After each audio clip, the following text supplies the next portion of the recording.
महाराष्ट्रातल्या शेतकऱ्यांसाठी कर्जमाफीची घोषणा झाली आहे आणि यावर सध्या बरीच चर्चा सुरू आहे. ज्याच्या आधारे आज आपण या घोषणेचा नेमका अर्थ काय आहे हे समजून घेणार आहोत. म्हणजे वरवर पाहता ही घोषणा खूप सरळ वाटते, 1.5 लाखांपर्यंतचं पीक कर्ज माफ होणार. पण या व्हिडिओमध्ये ज्या गोष्टी सांगितल्या आहेत त्या पाहिल्या की लक्षात येतं की यात अनेक खाचाखोचा आहेत. तारखा, नियम, कागदपत्र यातला एक जरी मुद्दा चुकला तरी शेतकरी लाभापासून वंचित राहू शकतो. चला तर या सगळ्या गोंधळातून नेमकी आणि स्पष्ट माहिती बाहेर काढूया. अगदी बरोबर. आपलं उद्दिष्ट हेच आहे की या घोषणेमागची वस्तुस्थिती काय आहे हे तपासणं. कारण सरकारी योजना कागदावर खूप आकर्षक दिसतात, पण त्यांची अंमलबजावणी शेतकऱ्यांसाठी एक आव्हान ठरते. या माहितीच्या आधारे आपण हेच पाहणार आहोत की घोषणा काय आहे, कधीपासून लागू होणार आहे आणि सर्वात महत्त्वाचं, शेतकऱ्यांनी यासाठी कोणती पूर्वतयारी करायला हवी. आणि तुम्ही म्हणालात तसं मूळ स्रोतामध्ये या कर्जमाफीची तारीख बदलल्याचा उल्लेख आहे, जो खूप महत्त्वाचा मुद्दा आहे. हो, तारखेचा मुद्दा सगळ्यात आधी घेऊया, कारण कर्जमाफी कधी मिळणार हेच शेतकऱ्यांसाठी महत्त्वाचं असतं, नाही का? या व्हिडिओमध्ये टाईमलाईनबद्दल काय सांगितलं आहे, मूळ घोषणा आणि त्यात झालेला बदल, तो काय आहे? त्या माहितीनुसार सरकारने 2017 ते 2025 या काळात घेतलेल्या 1.5 लाख रुपयांपर्यंतच्या पीक कर्जाला माफी देण्याचं ठरवलंय. सुरुवातीला असं जाहीर झालं होतं की ही कर्जमाफीची प्रक्रिया 31 जून 2026 पर्यंत पूर्ण केली जाईल. पण यात एक मोठा बदल करण्यात आलाय. अच्छा, म्हणजे तारीख पुढे ढकलली की अलीकडे आणली? कारण अनेकदा अशा योजना लांबणीवर पडतात. नाही, इथे उलट झालं आहे. तारीख अलीकडे आणली आहे. त्या व्हिडिओमध्ये असं म्हटलंय की शेतकऱ्यांच्या वाढत्या तक्रारी आणि मागण्या लक्षात घेऊन हिवाळी अधिवेशनात मुख्यमंत्र्यांनी एक आश्वासन दिलं. त्यानुसार ही कर्जमाफी 31 जूनपर्यंत न थांबवता 1 जानेवारी 2026 रोजी म्हणजे नवीन वर्षाच्या पहिल्याच दिवशी लागू केली जाईल. याला एक प्रकारची नवीन वर्षाची भेट म्हणून सादर केलं जात आहे. म्हणजे शेतकऱ्यांसाठी ही चांगली बातमी आहे. पण एक मिनिट, तुम्ही आश्वासन हा शब्द वापरलात, याचा अर्थ ही तारीख अजून पक्की नाहीये का? तुम्ही अगदी बरोबर मुद्दा पकडला आहे. स्रोतामध्ये याला आश्वासनच म्हटलं आहे आणि पुढे असे स्पष्ट केलं आहे की अधिकृत सरकारी परिपत्रक किंवा GR अजून आलेलं नाहीये. पण सूत्रांच्या हवाल्याने सांगितलं आहे की 1 जानेवारी हीच तारीख निश्चित होण्याची दाट शक्यता आहे. याला आणखी बळकटी देणारी एक माहिती त्यात आहे. ती म्हणजे या योजनेसाठी केंद्र सरकारकडून 34,000 कोटी रुपयांचा निधी राज्याला मिळाला आहे. त्यामुळे सरकार या दिशेने वेगाने पावलं उचलत असल्याचं हे एक निदर्शक आहे. ठीक आहे, म्हणजे 1 जानेवारी ही संभाव्य तारीख आहे आणि त्यासाठी निधीची तरतूदही झाली आहे. आता पुढचा प्रश्न बँकांचा. अनेकदा अशा योजना फक्त राष्ट्रीयकृत बँकांपुरत्या मर्यादित असतात. सहकारी किंवा खासगी बँकांचे काय? या स्रोतामध्ये काही स्पष्टता आहे का? हो, आणि हा एक महत्त्वाचा पैलू आहे. अनेक शेतकरी जिल्हा सहकारी बँकांकडून किंवा खासगी बँकांकडूनही कर्ज घेतात, बरोबर? या व्हिडिओनुसार ही योजना फक्त काही मोजक्या बँकांपुरती मर्यादित नाही आहे. पहिल्या टप्प्यात 15 प्रमुख बँकांचा यात समावेश केला जाणार आहे आणि त्यात सर्व प्रकारच्या बँका आहेत. हे महत्वाचं आहे. कोणत्या बँका आहेत त्या? यादीमुळे शेतकऱ्यांना आपला समावेश आहे की नाही याचा अंदाज येईल. नक्कीच. यादीत पोस्ट पेमेंट बँक म्हणजे आपलं पोस्ट ऑफिस, जिल्हा मध्यवर्ती सहकारी बँका, state bank of India, bank of India, Maharashtra bank, bank of Baroda यांसारख्या सरकारी आणि सहकारी बँका तर आहेतच. पण आश्चर्याची गोष्ट म्हणजे HDFC बँक, ICICI बँक आणि कोटक महिंद्रा बँक यांसारख्या मोठ्या खासगी बँकांचाही समावेश आहे. याचा अर्थ सरकारने या योजनेची व्याप्ती खूप मोठी ठेवली आहे, जेणेकरून जास्तीत जास्त शेतकरी या कक्षेत येतील. खरं आहे. खासगी बँकांचा समावेश असणं हे या योजनेला अधिक व्यापक बनवतं. पण इथेच खरा अडथळा सुरू होतो. घोषणा चांगली आहे, बँकाही समाविष्ट आहेत, पण खरी कसोटी लागते ती कागदपत्रांच्या जंजाळात. अनेकदा शेतकरी इथेच अडकतो. या व्हिडिओमध्ये कागदपत्रांबद्दल काय विशेष माहिती दिली आहे? तुम्ही अगदी कळीच्या मुद्द्याला हात घातला आहे. या स्रोतामध्ये कागदपत्रांच्या तयारीवर सर्वाधिक भर दिला आहे. असं स्पष्टपणे बजावलं आहे की सरकारने 5 महत्त्वाच्या गोष्टी तयार ठेवायला सांगितल्या आहेत आणि यापैकी एक जरी कमी पडलं तर कर्जमाफीचा अर्ज फेटाळला जाऊ शकतो. त्यामुळे यावर आपण जरा सविस्तरपणे बोलूया. हो, हेच सगळ्यात महत्त्वाचं आहे. यातली पहिली अट कोणती आहे? पहिली अटच अनेकांना अनपेक्षित वाटू शकते. ते कागदपत्र आहे मतदान कार्ड. एक मिनिट, मतदान कार्ड?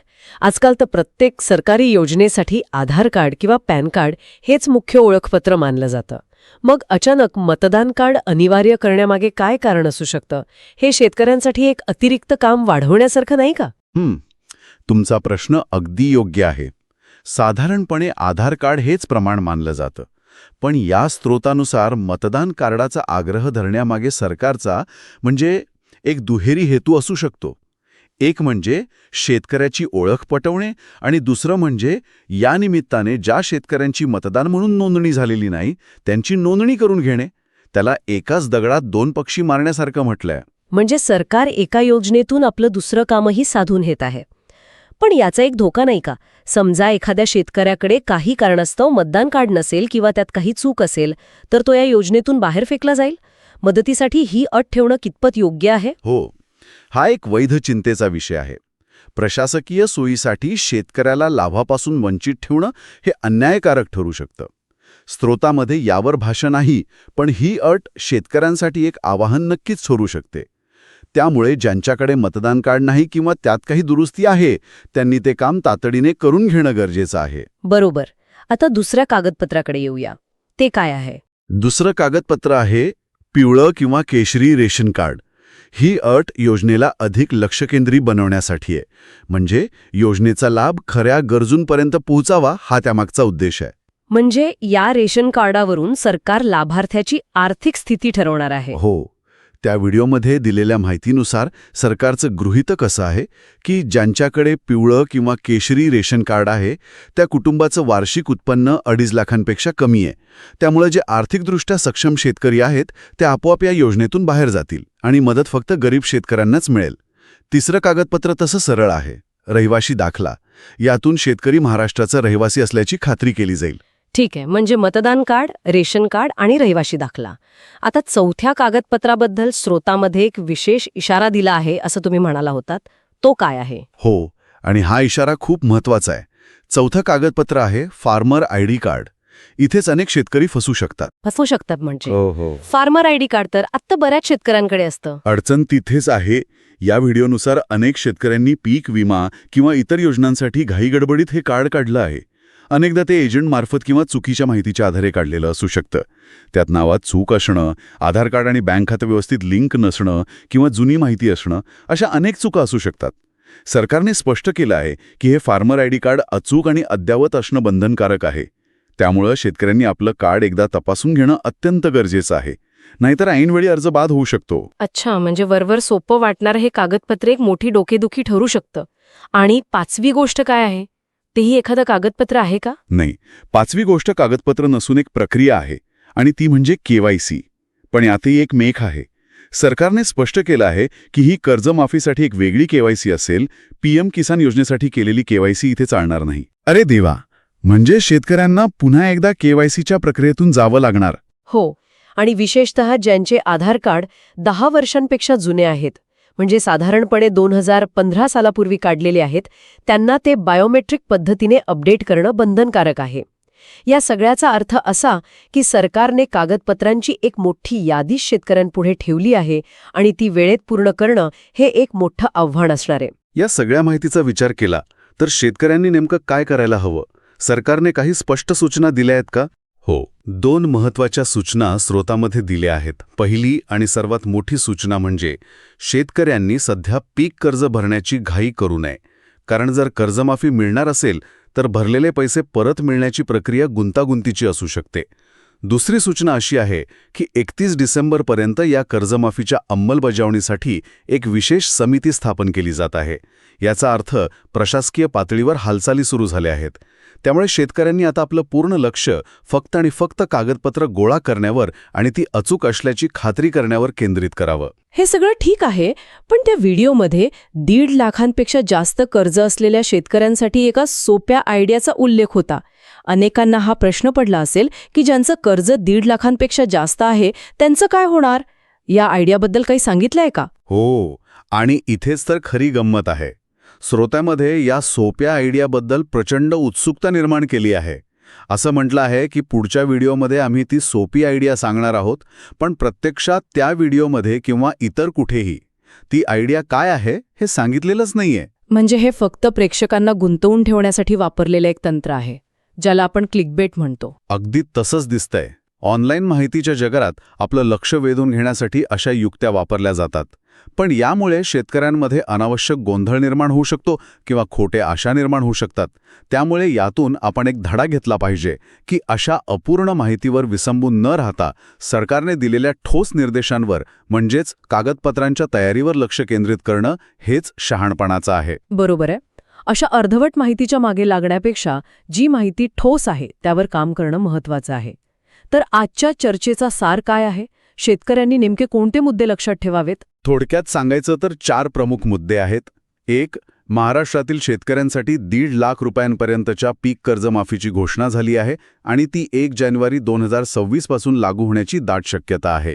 2.